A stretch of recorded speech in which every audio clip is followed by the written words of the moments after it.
Have a nice day!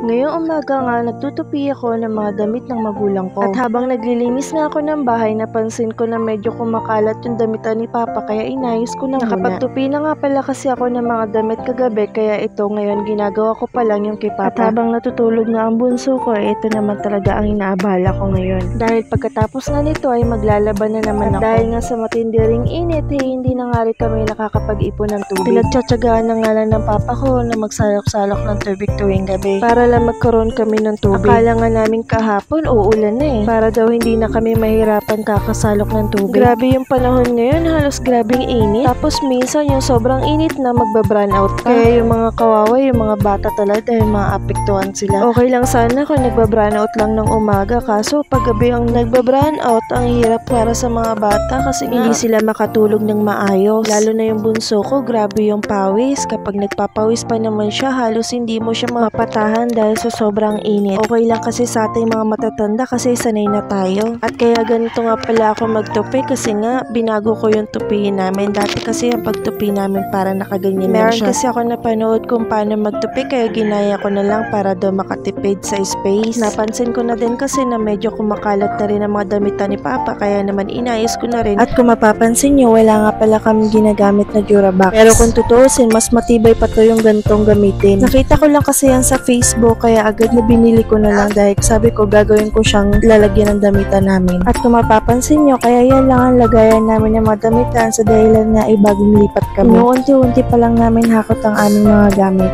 At nang matapos nga ako, natuwa ko dahil nasalangsan ko nga siya na maganda. Kaya naman, salamat po sa mga nanonood at patuloy nagsuporta sa aking mga videos. Maraming salamat po!